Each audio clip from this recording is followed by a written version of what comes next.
আরেকবার দেখেছিলেন। জিবরিল আলাইহিস সালামকে আমাদের প্রিয় নবী মুহাম্মদ রাসূলুল্লাহ সাল্লাল্লাহু আলাইহি সাল্লাম সশরীরে, অর্থাৎ জিবরিলের যে আকৃতি আছে ৬০০ পাখা, এক পাখা দিয়ে যদি একটা নাড়া দেয় পৃথিবীটা উল্টে যাবে। তো জিবরিল আমিনের ৬০০ ডানা আছে। এই আকৃতিটিরে দুইবার দেখেছেন। প্রথমবার হলো যখন ওহী নাযিল হয় হেরা গুহায়। প্রথমে কি নাযিল হয়েছিল? ইকরা বিসমি রাব্বিকাল্লাযী খলাক।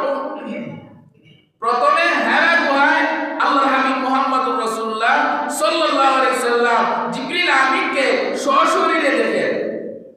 আর দ্বিতীয়ত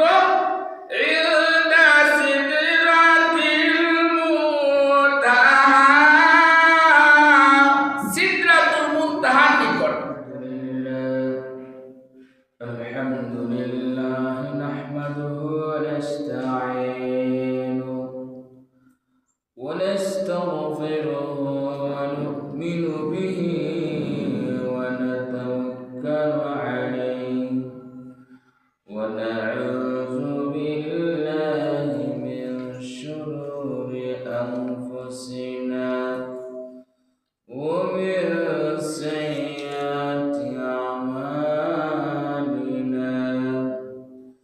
من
باركنا حوله لنريه من آياتنا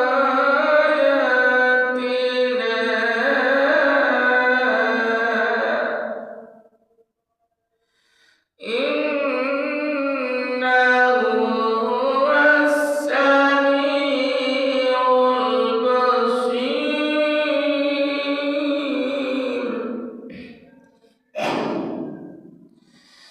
رخصت سبك كثر قردوتك رخصت سبك كثر قردوتك لله مجھے حسن خدا داد دکھا دو أتبعكم صدق حسين ابن علي کا أتبعكم صدق حسين ابن علي کا پیاسا مجھے شربت دیدار پلا دو پیاسا مجھے شربت دیدار پلا دو मैं तुझा मजबूर हूँ ऐ रहमत आलम मैं तुझा मजबूर हूँ ऐ रहमत आलम दीदार देखा देने आवाज सुना दो दीदार देखा देने आवाज सुना दो ওই তো ওকে যদি कातिब से मेरी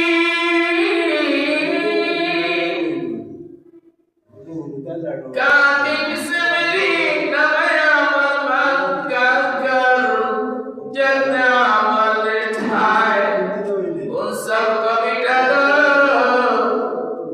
जन्नत अमल ठाए उन सब को मिटा दो सुभानक ला इल्म लना إلا ما علمتنا إنك أنت العليم الحكيم صلى الله على سيدنا ومولانا محمد وعلى آله وأصحابه وسلم صلى الله على سيدنا ومولانا محمد وعلى آله وأصحابه وسلم أستغفر الله إن الله غفور رحيم الحمد لله মহান আল্লাহ রাব্বুল আলামিনের দরবারে লাখ কোটি শুকর সুজুদ আদায় করি যে মহান আল্লাহ রাব্বুল আলামিন আপনাকে আমাকে তার অসংখ্য বান্দাদের থেকে বাছাই করে নির্বাচন করে সবার আগে আল্লাহ করে আসার বসা কিছু কথা বলার ও শোনার তৌফিক দিয়েছেন সেজন্য মালিকের দরবারে শুকর আদায় করছি আলহামদুলিল্লাহ আল্লাহ রাব্বুল আলামিন আমাদেরকে 5 ওয়াক্ত নামাজ পড়ার বিধান দিয়েছেন আমরা জানি এই বিধানটা আমরা উপহার হিসেবে পেয়েছিলাম আল্লাহ রাব্বুল আলামিনের পক্ষ থেকে আমাদের কলিজার টুকরা শেষ পয়গম্বর মুহাম্মদুর রাসূলুল্লাহ সাল্লাল্লাহু আলাইহি সাল্লাম বন্ধুর বাড়িতে বেড়াতে গিয়েছিলেন নবীজি সাল্লাল্লাহু আলাইহি সাল্লাম যখন আপনজন হারিয়ে ব্যথিত ছিলেন খাদিজা রাদিয়াল্লাহু আনহা যিনি সুখে দুঃখে পাশে ছিলেন বিভিন্ন সময় পরামর্শ দিয়েছে উৎসাহ দিয়েছে নিজের সম্পদ নবীজির হাত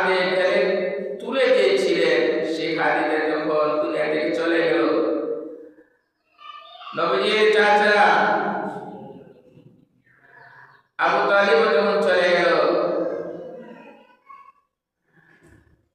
এদিকে কাফেরদের নির্যাতন সব কিছু মিলিয়ে আল্লাহর হাবিব মুহাম্মদুর রাসূলুল্লাহ সাল্লাল্লাহু আলাইহি সাল্লাম ব্যথিত ছিলেন। এই বুকের ব্যথা নিয়ে আল্লাহর হাবিব মুহাম্মদুর রাসূলুল্লাহ সাল্লাল্লাহু আলাইহি সাল্লাম এক রাতের বেলা শুয়েছিলেন।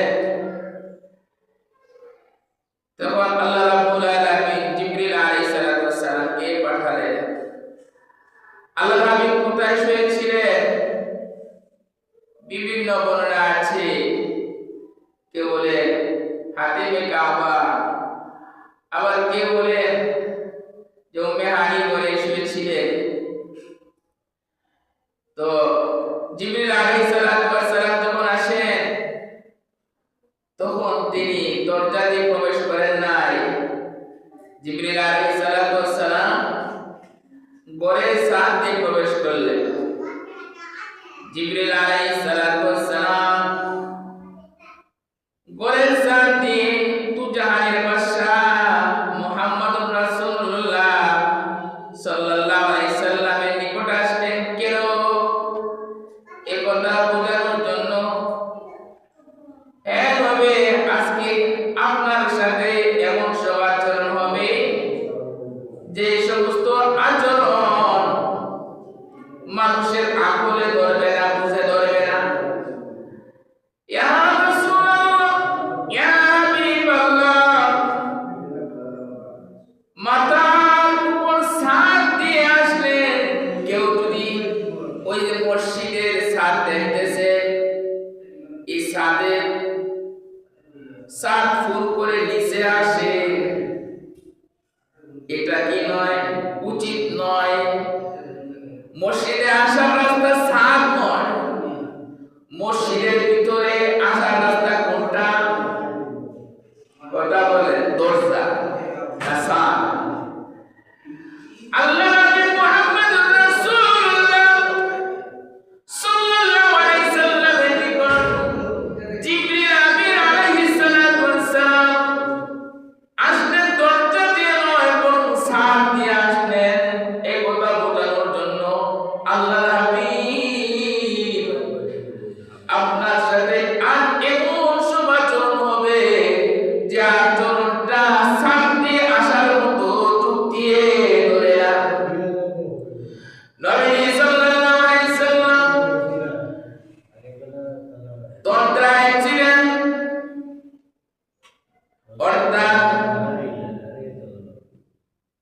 নবী সাল্লাল্লাহু আলাইহি সাল্লাম তন্দ্রায় ছিলেন, পুরাপুরি ঘুমে নয়। নবীদের ঘুম এমন যে তারা ঘুমে থাকলেও তাদের দিল জাগ্রত থাকে। জিবরিল আমিন এসে নবীজিকে জাগ্রত করলেন এবং কাবা শরীফে নিয়ে ওনার অপারেশন করলেন।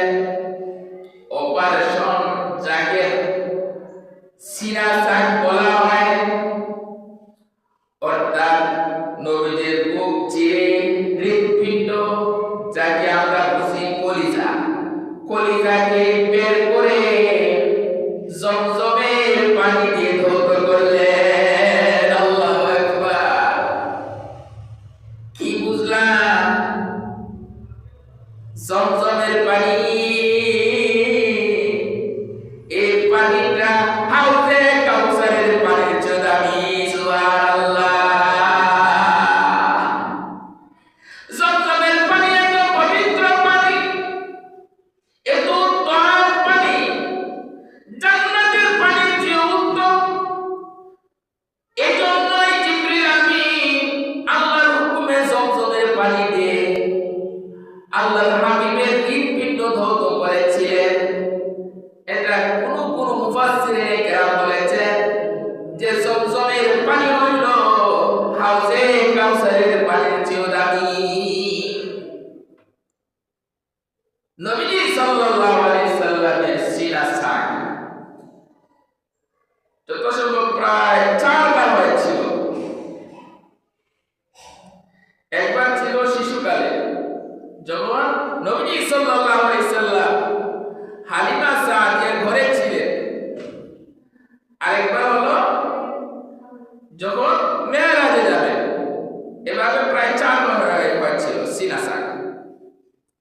তো আল্লাহ নবী মুহাম্মদুর রাসূলুল্লাহ সাল্লাল্লাহু আলাইহি সাল্লামের অপারেশন করা হয়, কলিজা ধৌত করা হয়, হৃদপিণ্ড ধৌত করা হয়। কেন করা হয়?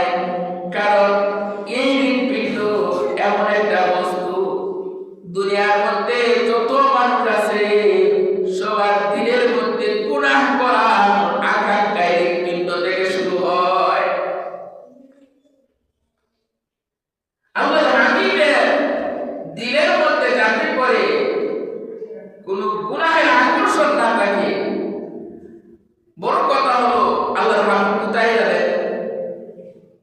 উপরে। উপরে যাওয়ার যোগ্যতা যাতে করে তৈরি হয়, যাতে করে তিনি সহ্য করতে পারেন, এই যোগ্যতা তৈরির জন্য তার সিনা সাক করা হয়। আল্লাহ নবী মুহাম্মদুর রাসূলুল্লাহ সাল্লাল্লাহু আলাইহি সাল্লামের সিনা সাক হয়, জমজমের পানি দ্বারা ধৌত করা হয়। এরপরে হিকমত জ্ঞান দ্বারা আল্লাহ হাবিবের কলিজা হৃদপিণ্ডকে পরিপূর্ণ করে দেওয়া হয়। সিনা সাক শেষ। এবার হাদিস শরীফের মধ্যে আছে বুরাক আনা হয়। বুরাক হলো বুরাক চেয়ে গাধার চেয়ে ছোট, বা গাধা আর কচ্ছরের মাঝামাঝি। বুরাকের রং হলো সাদা। আল্লাহর হাবিব মুহাম্মদুর রাসূলুল্লাহ সাল্লাল্লাহু আলাইহি সাল্লাম যখন বুরাকের উপর উঠবে, তখন বুরাক একটু পশু আছে, পশুর মতো আচরণ শুরু করে দেয়, অত্যন্ত প্রকাশ করে, একটু লাফালাফি বা এরকম কোনো কাজ শুরু করে।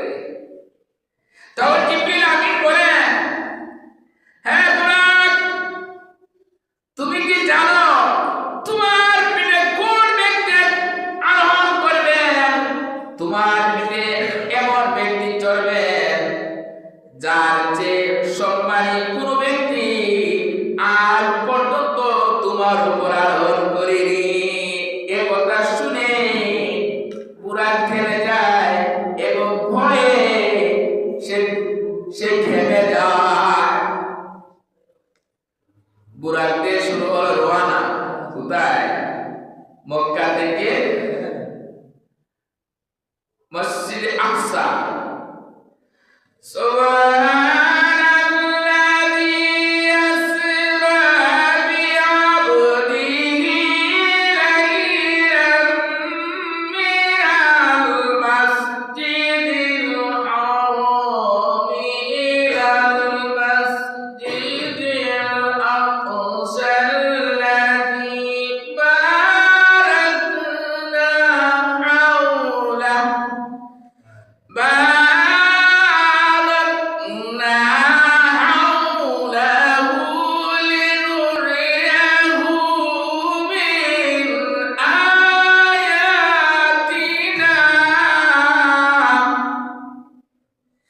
আল্লাহ বলেন, সুবহানাল্লাযী আসরা, পবিত্র ওই সত্তা আসরা যিনি রাতের মধ্যে ভ্রমণ করেছেন।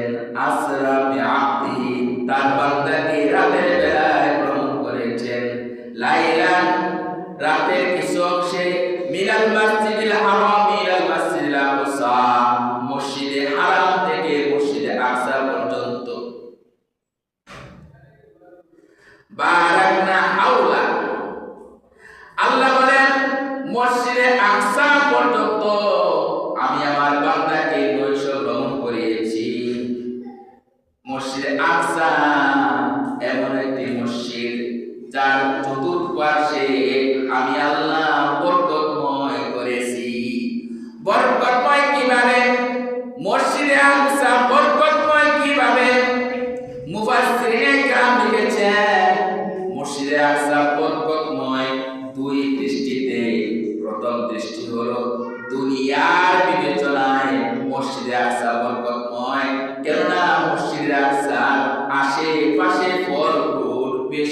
উৎপাদন হয়। এটা হলো দুনিয়ায় বরকতময়। আর পরকালীন বরকতময় এই মসজিদে আকসা এমন মসজিদ যার চতুর্পাশে অনেক পয়গম্বরদের কবর রয়েছে। সুবহানাল্লাহ। মসজিদে আকসা এমন মসজিদ, বিশ্বের মধ্যে 3টা মসজিদ এমন যে মসজিদে আপনি সবের নিয়তে সবর করতে পারেন। আমার বাবাজিরা, 3টা মসজিদ ফজিলতপূর্ণ, যে মসজিদগুলোতে আপনি সবর করতে পারবেন, ইবাদত করার উদ্দেশ্যে রওনা দিতে পারবেন। অর্থাৎ কথাটা বুঝেন, শুধু মসজিদকে টার্গেট করে 3টা মসজিদ এমন যে 3টা মসজিদকে টার্গেট করে আপনি সফর করতে পারবেন। আর এছাড়া যত মসজিদ আছে যে বিশেষ কোনো ফজিলত এরকম না, বরং 3টা মসজিদ হলো বিশ্বের মধ্যে সবচেয়ে ফজিলতপূর্ণ। প্রথম হলো মসজিদে হারাম, আর দ্বিতীয়ত মসজিদে মুনাওয়ারা, আর 3 নম্বর হলো মসজিদে আকসা। তো আল্লাহ বলেন, আমি মসজিদে আকসাকে ফজিলতপূর্ণ করেছি, বরকতময় করেছি। লিনুরিয়াহু মিন আয়াতিনা। আল্লাহ বলেন, আমি আমার হাবিবকে সফরে কেন নিয়েছিলাম? এর জবাব আল্লাহ নিজেই বলতেছে, লিনুরিয়াহু মিন আয়াতিনা, যাতে করে আমি আমার হাবিবকে আমার নিদর্শন দেখাতে পারি। কি কি নিদর্শন আল্লাহ দেখিয়েছিলেন? এর কিছুটা আল্লাহ রাব্বুল আলামিন সূরা নজমে বলেন, ওয়ালাকাদ রাআহু নাযলাতান উখরা। আল্লাহ বলেন, মুহাম্মদ সাল্লাল্লাহু আলাইহি সাল্লাম জিবরিল আমিনকে আরেকবার দেখেছিলেন। জিবরিল আলাইহিস সালামকে আমাদের প্রিয় নবী মুহাম্মদ রাসূলুল্লাহ সাল্লাল্লাহু আলাইহি সাল্লাম সশরীরে, অর্থাৎ জিবরিলের যে আকৃতি আছে 600 পাখা, এক পাখা দিয়ে যদি একটা নাড়া দেয় পৃথিবীটা উল্টে যাবে। তো জিবরিল আমিনের 600 ডানা আছে। এই আকৃতিটিকে 2বার দেখেছেন। প্রথমবার হলো যখন ওহী নাযিল হয় হেরা গুহায়। প্রথমে কি নাযিল হয়েছিল? ইকরা বিসমি রাব্বিকাল্লাযী খলাক। প্রথমে হেরা গুহায় আল্লাহর হাবিব মুহাম্মদুর রাসূলুল্লাহ সাল্লাল্লাহু আলাইহি সাল্লাম জিবরিল আমিনকে সশরীরে দেখেন। আর দ্বিতীয়ত ইনদা সিদরাতিল মুনতাহা, সিদরাতুল মুনতাহার নিকট। সিদরাতুল মুনতাহা বলতে কি বোঝায়? সিদরাতুল মুনতাহা হলো একটা বর্ডারের নাম। নিচ থেকে যত ফেরেশতা উপরের দিকে যায়, সিদরাতুল মুনতাহা পর্যন্ত যেতে পারে। নিচে ফেরেশতা, অর্থাৎ 7 আসমানের উপর যে একটা বর্ডার আছে, এলাকা আছে, ওই এলাকাকে বলা হয় সিদরাতুল মুনতাহা। ওই জায়গার মধ্যে আল্লাহর হাবিব মুহাম্মদুর রাসূলুল্লাহ সাল্লাল্লাহু আলাইহি সাল্লাম জিবরিল আমিনকে সশরীরে দেখেছিলেন। মুনতাহা বলা হয় বড়ই গাছকে। বড়ই গাছ দেখছেন না আপনারা? মাতুন না, বড়ই গাছকে দেখছেন? বড়ই গাছ দেখছেন না? বড়ই কত বড় হয়? বাংলাদেশের বড়ই সর্বোচ্চ বড়, সর্বোচ্চ। আর সিদরাতুল মুনতাহা যে বড়ইগুলো হয়, আশা করি আপনারা যারা মসজিদে আসবে একটা করে খাইয়ে শেষ করতে না। কিলা একটা বড় হইলে একটা মটকার মতো। মটকা বলতে আমি যতটুকু বুঝি, আপনাদের এলাকায় আছে কিনা জানা নাই, বাকি এলাকায় যারা শুটকি দেয়, শুটকি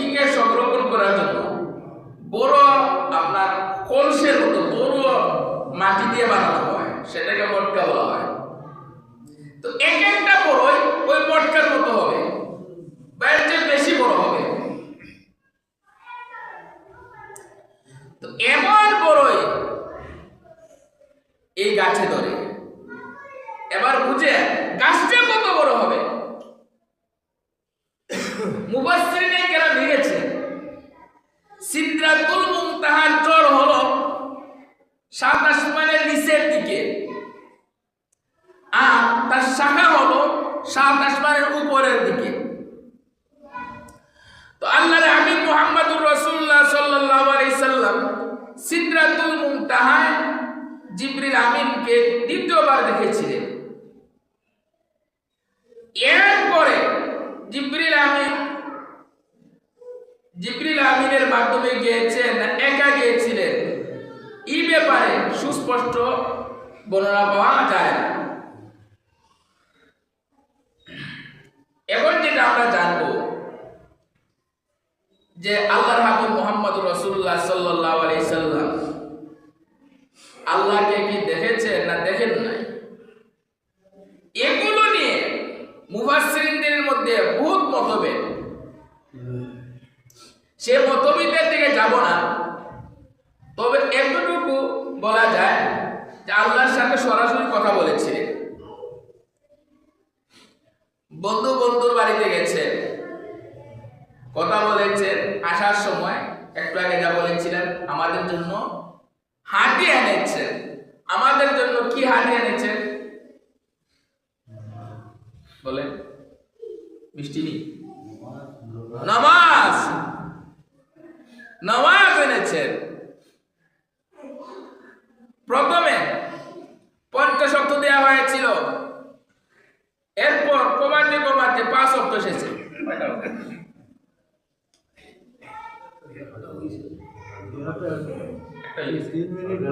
আচ্ছা,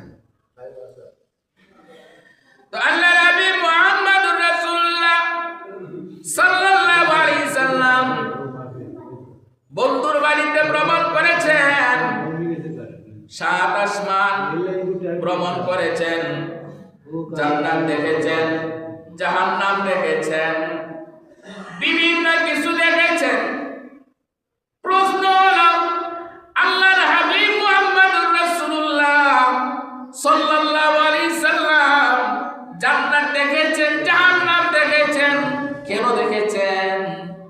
এর উত্তরে মুফাসসিরিনে কিরাম লিখেছেন যাতে করে কোনো মানুষ বলতে না পারে যে মুসলমান হইল অন্ধবিশ্বাসী।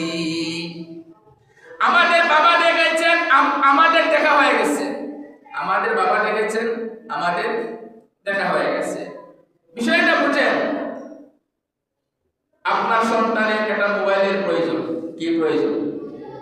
মোবাইলের দরকার বা একটা ব্যাগের দরকার। এখন দেখা গেল বাবা চয়েস করে ব্যাগটা নিয়ে আসে, মোবাইল নিয়ে আসে, সন্তানের জন্য যথেষ্ট হয়ে যায়, সন্তান মেনে নেয়। তদ্রূপভাবে যেভাবে আমাদের সমাজে বাবার দেখাটা ছেলের জন্য যথেষ্ট হয়ে যায়, বিবাহ বলি, বিবাহের ক্ষেত্রে অনেক এলাকায় আছে সন্তান দেখে না, বাবা মা দেখে। তার দেখাটা, তাদের দেখাটা কি হয়েছে? মাইক আওয়াজ নাই।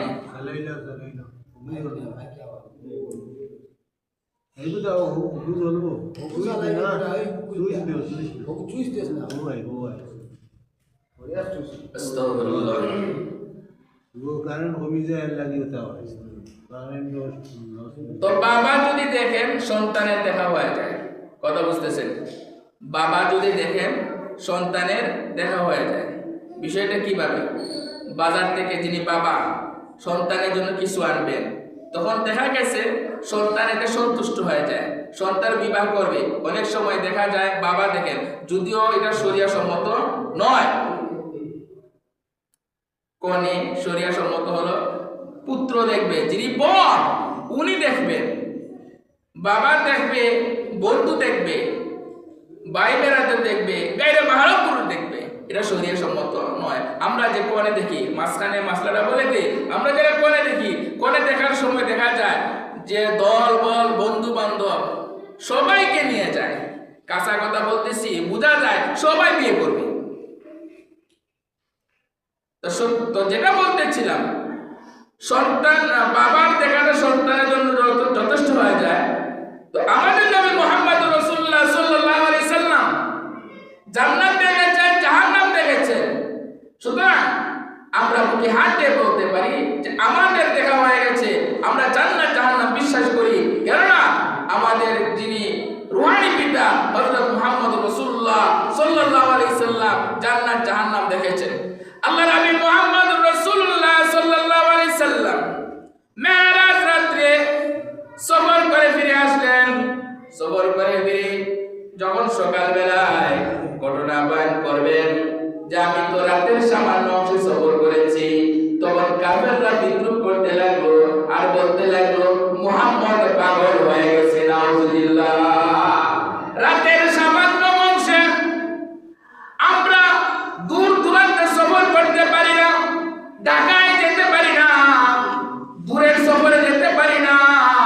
ওই জায়গায় প্রিয় নবী মুহাম্মদ রাসূলুল্লাহ সাল্লাল্লাহু আলাইহি সাল্লাম রাতের সামান্য সময়ে 7 আসমান ভ্রমণ করেছে। এটা যুক্তি ধরে না, যুক্তি ধরবে না। এজন্য জিবরিল কোথায় সাথ দিয়ে এসেছিলেন মনে আছে? প্রথমে বলেছিলাম জিবরিল আমিন ঘরে ঢুকেছিলেন সাথ দিয়ে, দরজা দিয়ে নয়। কেন? কারণ আজকে রাতে এমন ঘটনা ঘটবে যেটা মানুষের যুক্তি ধরবে না। যেভাবে যে রাতের সামান্য অংশে 7 আসমান ভ্রমণ করা, জান্নাত জাহান্নাম ভ্রমণ করা যুক্তি ধরে না। কাফেররা বিদ্রোহ করতে লাগলো। ফজর নামাজের পর কারগুজারি বহন করতেছে, তখন আবু বকর সিদ্দিক রাদিয়াল্লাহু আনহু উপস্থিত ছিলেন না। কাফেররা আবু বকরের বাড়িতে যায়, দৌড়ে গিয়ে বলে আবু বকর শুনছো কি হয়েছে? তোমার বন্ধু বলতেছে যে রাতের সামান্য অংশে নাকি 7 আসমান ভ্রমণ করেছে, তুমি কি এটা বিশ্বাস করো? আবু বকর সিদ্দিক রাদিয়াল্লাহু আনহু বলে এই কথা কি আমার হাবিব বলেছেন? তখন কাফেররা বলে হ্যাঁ। তো আবু বকর সিদ্দিক রাদিয়াল্লাহু আনহু বললে আমি নিঃসন্দেহে আমি বিশ্বাস করি আমার